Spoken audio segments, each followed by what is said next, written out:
Chers fidèles téléspectateurs d'ici et d'ailleurs de Presse Afrique TV HD et internautes de presseafrique.com, c'est encore un immense plaisir pour la team et moi d'être là à cette heure pour votre émission de la mi-journée Midi King. C'est parti pour 2 heures d'information, comme tous les jours d'ailleurs, n'est-ce pas Amina Ban? Bonjour. Bonjour Guédado, bonjour à Madame Sam, bonjour à tous ceux qui nous regardent sur la Presse Afrique TV HD. Comme nous le voyons tous les jours, c'est toujours un plaisir pour nous de nous retrouver devant vous à cette heure pour 2 heures d'information. Voilà, merci beaucoup Amina Ban. Bonjour Amina Tadjouf, Madame Sam. Oui, Guédado, bonjour. Manglé Noyou, de Diadjafel. De nous aussi Amina Ban, la princesse de la maison, le plateau, mais aussi. Moi, je suis la reine de la maison. Oui, tu es la reine, la muse de la maison. Je suis la muse. Tu es la doyenne. Je suis la muse de la maison. La muse de la maison. En tout cas, tu es la muse et c'est la princesse. Mais nous savons que nous sommes à mom. Nous sommes la nuit top. Comme nous sommes la nuit top. Donc, Manglé Noyou, de Diadjafel. Auditeurs, internet yi ñooy chef. mi ngi noonu ñoom ñooy chef donc ñoom rek la ñuy topp alors di nuyu aussi ñi nga xam ne ñoo ñuy lire sur presseafricetv.com. C'est toujours un plaisir d'être là accompagné de vous. Le plaisir est toujours partagé. Retenez que vous aurez vos rubriques habituelles. La rubrique de la presse en ligne, ce sera avec Amina Ban, commentée par Aminata Diouf. Aujourd'hui, notre invité, Denis Nour, il est consultant des droits humains, vice-président de la Ligue sénégalaise des droits humains.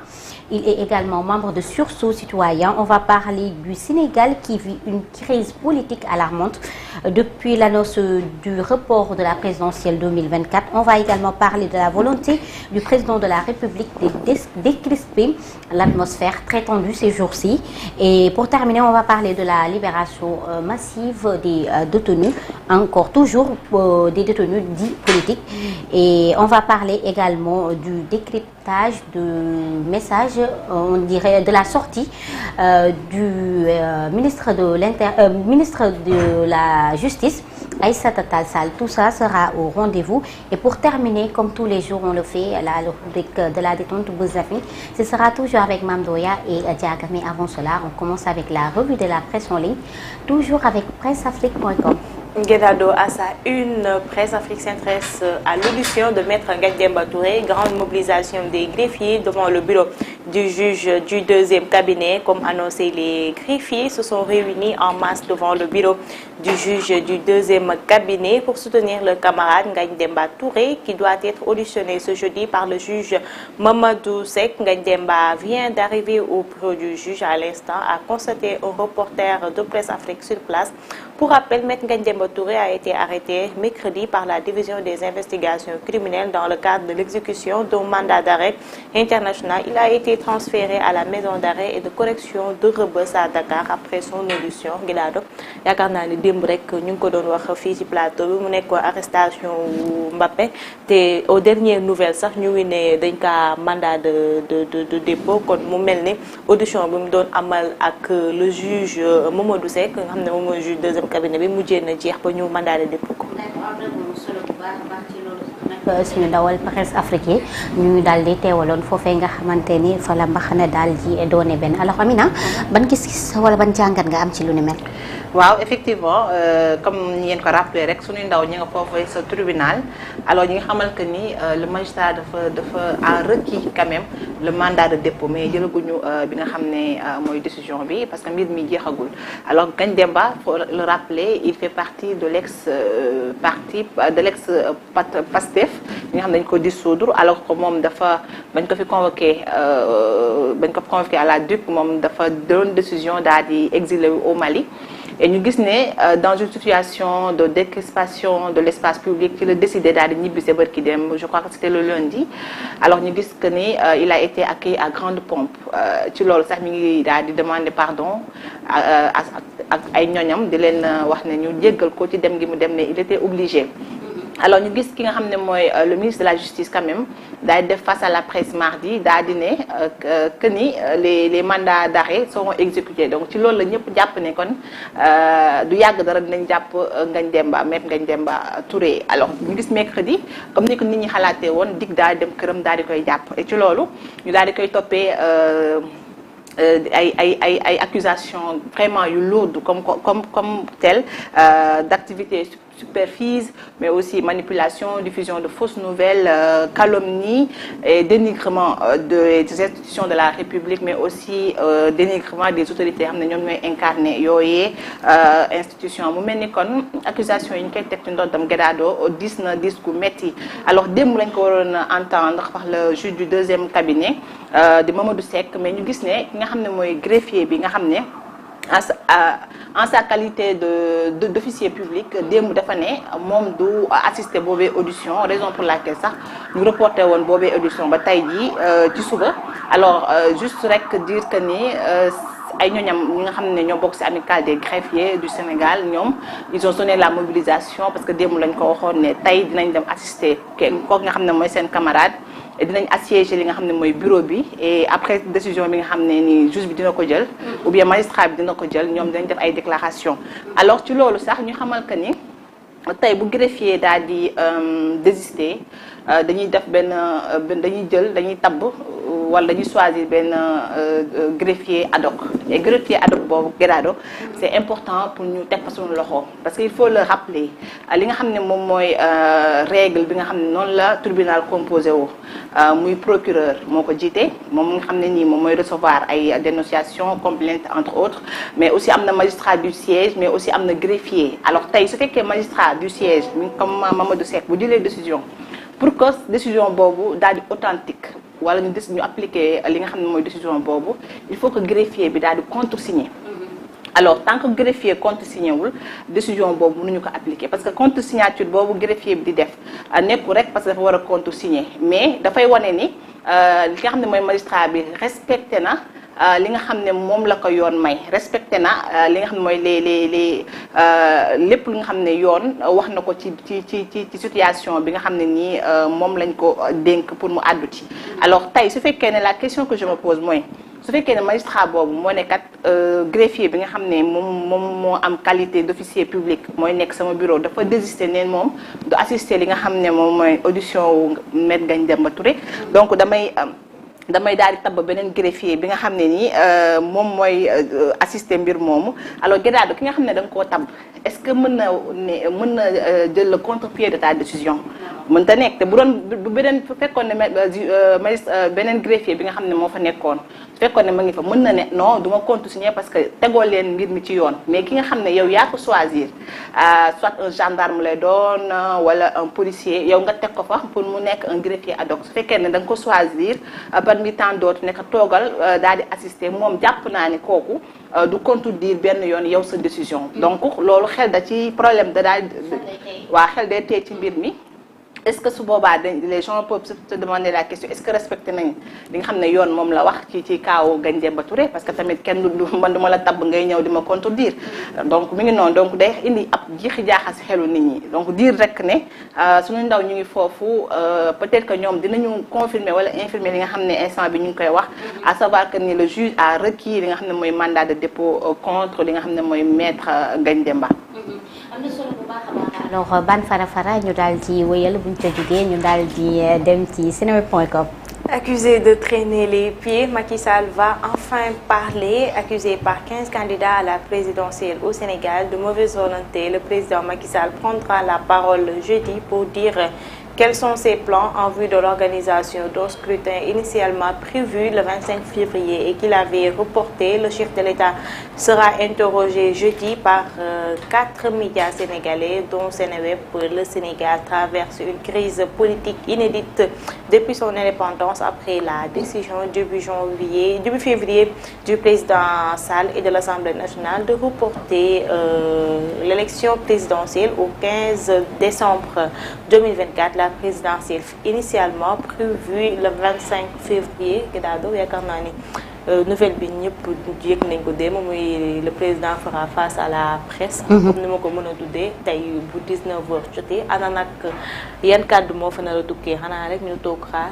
en tout cas li ñuy daal di xaarandi bare na trop ci jamono yu nga xamante ni Amina comme ni ko Amina Bane di waxee à chaque fois bu waree wax rek dañuy daal di xaarandi yan kàddu moo fa war a tukkee waaye fi mu nekk nii les questions de l'heure mooy ñu xool naka la ñuy def ba daal di am concertation waaye itam daal di xool ban date la ñuy daal di fixer les élections waaye itam amaana peut-être dina dellu si waat bu baax a baax ci vague de libération yi nga xamante ni gis nañ ko aujourd'hui ndax moom moo daal di digle lu ni mel ngir rek daal di décrisper comme on a l'habitude de le dire surtout ces jours-ci moo bi nga xamante ne moo nekk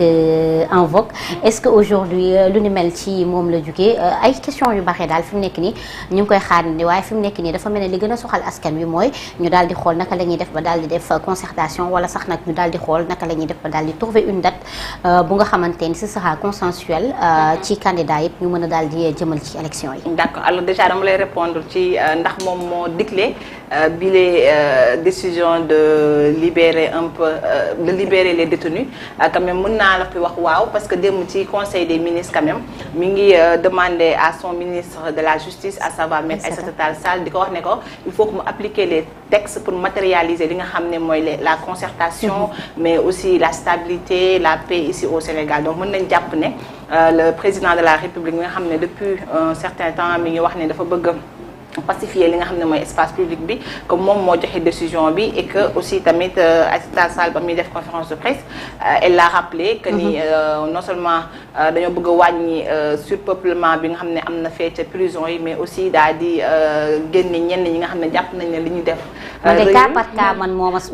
jaaxal ci wax yëpp cas par cas parce que gis nañ fi ay responsables yu mag yu nekk Pastef yi nga xam ne dañ leen jàppoon et toujours waxaguñu seen i wax génnaguñu. déjà rek bu fekkoon ne dañoo jàpp ne ñëpp la ñuy génneendoo kon ki nga xam ne mooy Maître Ngagne Demba Touré bu ñëwee kan kenn du ko jàpp mais amaana moom yeneen dëgg lañ koy toppee moo tax ñu daal di koy téye peut-être loolu moo tax mu naan cas par cas te moom sax mi ngi naan sax détenu yi ñu jàpp bu leen jàpp ne mbir yi jeex na xamal leen ne juste que ni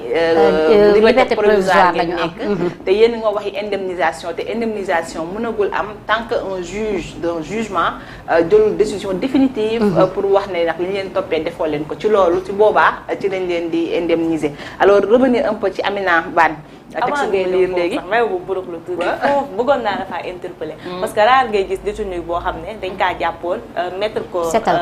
ci comment dire liberté provisoire après ñu jàppaat ko à part quelques yoo xam ne ay nit dof la ñuy doon ñooñu dañuy jàpp ñu ramassé manifestation yi ñu jàppaat leen keroog détenu bu ma invité woon plateau loolu ma doon wax que ni ça n'a aucune chance nañ leen wax que ni bàyyi nañ leen benn yoon moo gën ñu leen di wax di leen di tere yéen ni bu leen gën dëkk bi te parfois ñoom dañu am ay yenn soxla yoo xam dañ koy dem bëgg a doxi mais liberté provisoire bi ñu nekk moo tax duñu mën a génn dëkk bi te jàpp ñu leen bàyyi loolu mooy du doo deewoo waa xam nga ba tey rek liberté provisoire moo gën lépp liberté provisoire quand même il faut le dire moo gën nekk fee ca kaso ba yaa ngi koy wax pour ñu jàpp nit may ko liberté provisoire daal di koy indiwaat tëj ko amaana li ñu koy gis bëriwul mais quand même cela veut dire que ni yow sa dossier c'est toujours pendant devant la justice tout à fait que ni peut-être que avocat yeeg magistrat yi ñu ngi ciy liggéey et que un jour viendra dinañ la woo pour daal di lay juger soit ñu takk ne la yaa ko def ñu tëj la wala ñu ne defoo ko ñu daal di lay libérer définitivement donc liberté provisoire d'accord mais en tout cas gis nañ fi Guy Marius Sagna moom nee na oui liberté provisoire moom la gàllal waaw xam nga justice tamit parfois li naan le temps de la justice n'est pas le temps de l'homme parfois justice mën ça peut traîner ak notamment justice yi bi ñu mujjee gis doxali justice bi nga xam ne ñu ngi koy gis récemment quand même xel mën naa tey ci yooyee mbir mais revenir un peu ci le fait que le président war a addu tey Guédado man déjà dama koy rafetlu parce que le président de la République gisoon nañ ne amoon na habitude bi nga xam ne à chaque fois moo waroon a wax ak sénégalais yi ci presse internationale la daan dem. tout à fait voilà donc tey su fekkee dafa choisir presse sénégalaise bi des médias sénégalais pour daal di addu ci li nga xam ne nii ñëpp moom lañ koy xaare à savoir soit mu wax datu élection yi wala mu jàpp ne moom techniquement mënu koo def mais en tout cas daal mu gindi sénégalais yi à travers des médias sénégalais concertation effectivement déjà loolu dañ koy rafetlu mais gis nañ quand même réaction yu ci am yëpp ku si mel ni Aminata Touré mi nga xamal que ni le président a une en fait il a l'obligation morale et juridique daal di fixer lii nga xam ne mooy élection parce que quand même tey le mercredi non démb la woon mercredi démb la décision du conseil am une semaine te décision du conseil constitutionnel dafa xamal que président que ni mënuñoo prolonger li nga xam ne mooy un mandat de président bi nga xam ne nii mandat bi dañ ko limité à 2 ans à deux fois consécutifs, c'est-à-dire mënoo def troisième mandat. Donc moom ñëpp xam nañ ni son mandat va prendre terme le 2 avril. Tey on est à quelques jours du mois d'avril, moins de 2 mois. Alors ñëpp jàppoon ne su fekkee ne dañuy topp yoon rek dañoo war a appliquer li nga xam ne mooy l'article 31 bu constitution bi wax ne les élections doivent se tenir à 45 jours francs au plus et 30 jours francs au moins. C'est-à-dire bu fekkee ne 45 jours yi on peut pas le tenir techniquement, mais 30 jours yi quand même on peut organiser ay élections, c'est-à-dire le 3 mars daal ci organiser élections su fekkee ne sax aux alentours ci décision boobu sax dina am quelques violations du code électoral bi nga xam ne dafa jàpp ne nit ñi ou bien les candidats war nañu am 3 semaines de campagne, mais quand même jàpp naa ni conseil constitutionnel li mu wax rek les acteurs ou bien les autorités na ñoom ñëpp daal dem toog waxtaan quand même ñu daal di organiser ay élections. Donc président tey il faut le dire, tout le monde l'attend. Président à 19h tey na jàpp ne Sénégalais yëpp a ngi toog nag si kaw xottu neen lañ toog instant bi parce que les Sénégalais veulent la tenue des élections. keroog ba mu waree wax nelaw samedi moom saa waxee day wax nelawuma keroog moom sérieusement samedi bi moom nelawuma franchement. non kenn ba tey nag xam naa 19 ba kenn du reer ndax def naa heure boobu mooy heure reer la tey kenn du reer donc moom na xam ne lu mujjee jogandiku rek le peuple l'écoute, mais aussi international bi tamit ñëpp a ngi koy déglu tey ndax quand même l'avenir du pays instant mi ci ay ndoddam nguur neex na waaye tamit savoir quitter un pouvoir tamit dafa gën. Donc est-ce que dina wax ne day organiser élection yi le 3 mars wala danaan techniquement mënta damay bàyyi ba le 2 ma démissionné daal di bàyyi ñu organiser waat ay élections. En tout cas lu ci mënti am savoir passer par la grande porte également. Effectivement mi ngi noonu comme moom ni ñu ko waxee rek ne du bokk ñu ñëpp jàppoon ne c'est un grand homme. Donc on attend que ce grand homme là moom te daal di firndeel ne moom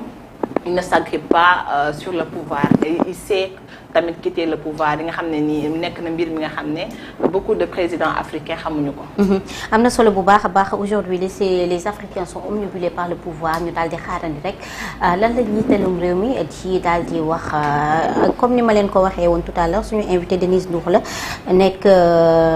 ki nga xamante ni moo di président la Ligue sénégalaise des droits humains waaye itam nekk membre surtout citoyen xam naa ci kanam dinañ daal di waxtaan ak moom ñen lu jëm ci wàllu woowee nga xamante ni moo di lu jëm ci wàllu pour droits humains ak li nga xamante ni daal dinañ ko fi nemmeeku ñu ñàkk seen bakkan naka lu ni mel. Mais en attendant Amina ñu daal di continuer la revue de la presse en ligne ak média.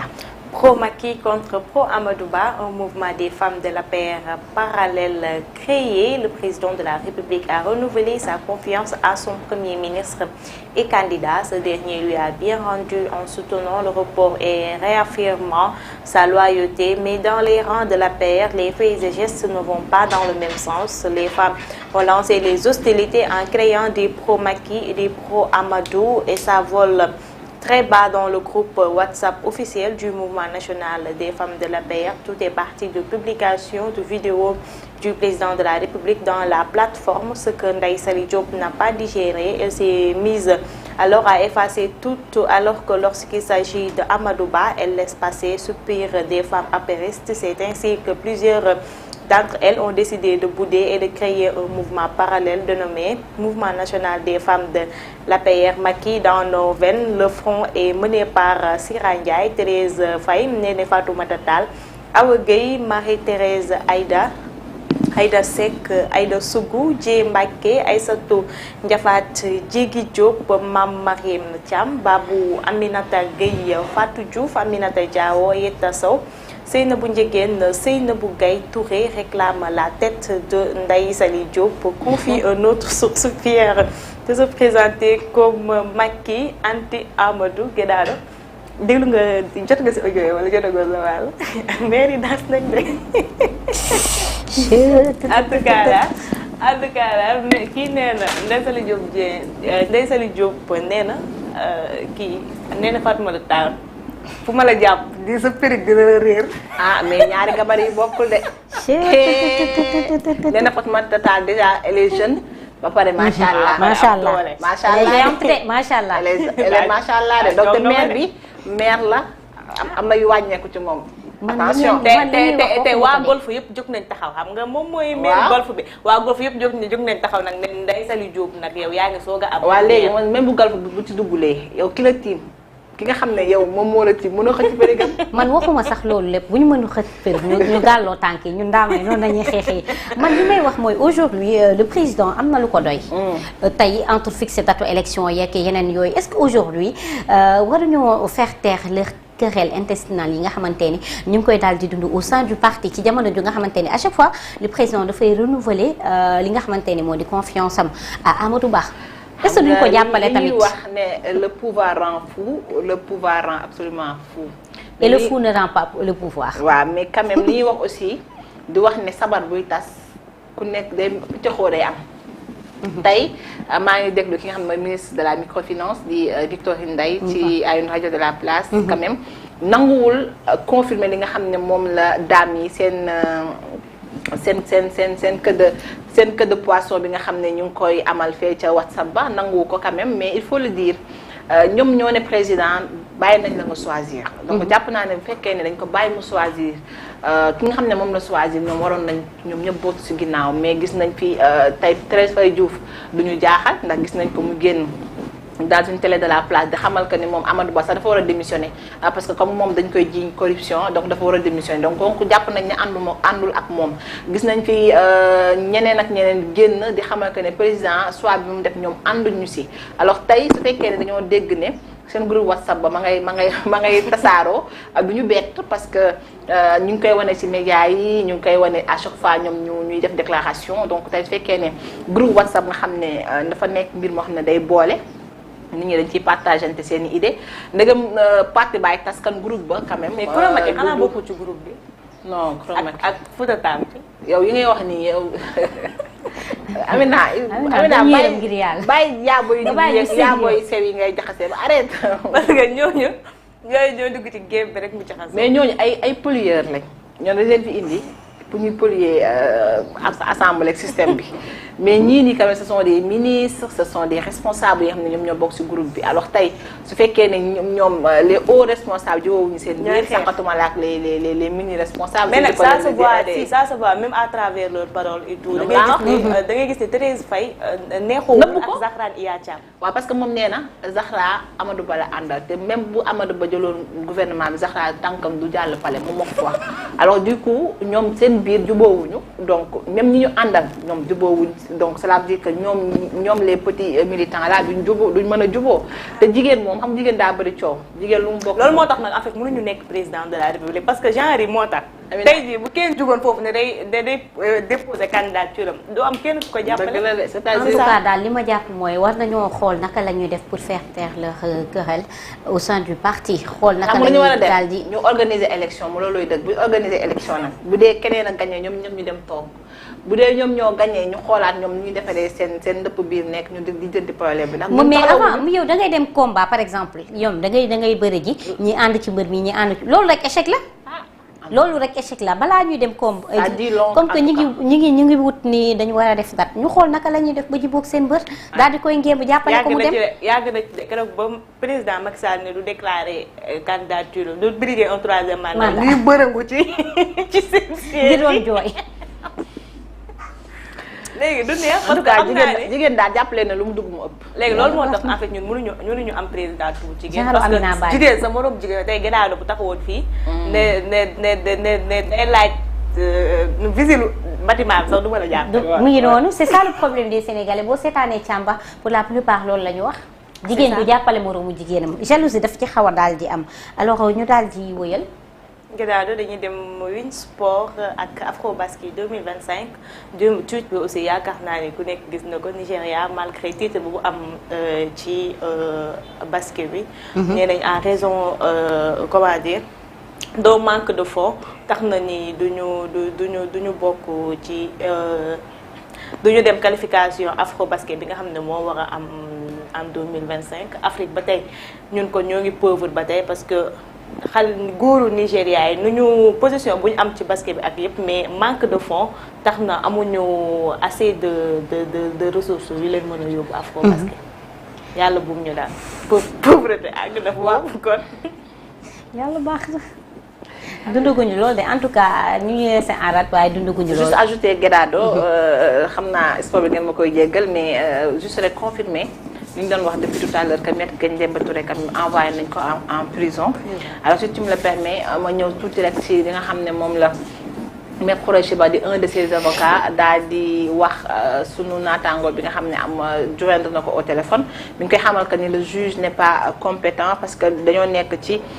dans le cas typique d'un mandat d'arrêt, donc il a vocation à être exécuté à Bamako où il était et non à Grand Yoff au retour de la prison. Donc su fekkee ne Guédado juge ki Maître Khoureychi Ba dafay wax ne ci kaawu mandat d'arrêt international lañ nekk te mandat d'arrêt international boo ko lancé fi nga xam ne nit ki fa la dem exilé wu foofu rek ñoo compétent pour jàpp li nga xam ne nii mooy Maître Demba Ngagne mais pas fii nga xam ne mooy Dakar à son retour de l'exil ki nga xam ne mooy Maître Khoureychi Ba tamit ngi xamal que ni le juge n'est pas compétent puisque les greffiers bénéficient d'un privilège de juridiction. Le procureur ne peut pas officier mais le PG s'est confié la robe noire à Presse Afrique. Donc Guédado ci tënk rek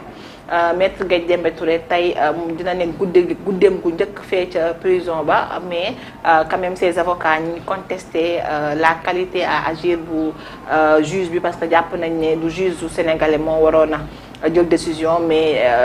pays bee nga xam ne mooy Bamako fi nga xam ne foofu lañu exilé woo foofu la ñu waroon a jël une décision bi nga xam ne à exécuter à l'encontre de son client Maître Ngagne Demba Touré. Merci beaucoup ci leeral yi am na solo bu baax a baax alors Amina sans plus tarder dañuy daal di jeexale ak actualité hors de chez nous. L'ONU sanctionne 6 personnes liées au mouvement armé agissant dans l'est de la RTC sur recommandation de la France, des États-Unis et du Royaume-Uni. 6 nouvelles personnes dont des membres du M23, du groupe Twirwaneho, des ADF et des FDLR ont été placés mardi 20 février sur la liste des sanctions des Nations Unies. Chacune des personnes placées mardi 20 février sur la liste des sanctions des Nations Unies est accusée par le comité des sanctions du Conseil de sécurité d'avoir mis des violations des droits de l'homme et des abus du droit international humanitaire Guédado. am na solo bu baax a baax Amina xam naa mi ngi noonu yàlla baax na daal en tout cas sanction yi des fois dafay baax waaye dafay ñëw tuuti dafay xaw a tardé. Effectivement c'est ça en fait c'est ça qui fait mal au cœur. am na solo bu baax a baax Amina di la jaajëfal di la jox rendez-vous demain incha allah. waaw Guédado ban fara waaw d'ici là ñu toog rek xaarandi président de la république lu muy wax yow ku yabu teel a reer tey. wala ñu jógal ni ku yàlla baax na. musuba incha allah. baax na léegi bu daal di jógee après cette petite pause ñu daal di dalal suñu gan nag Denise Ndour comme ni ma ko doon waxee tout à l'heure ñu daal di waxtaanee ak moom ci tolluwaay politique bi léegi lay doon après cette petite pause.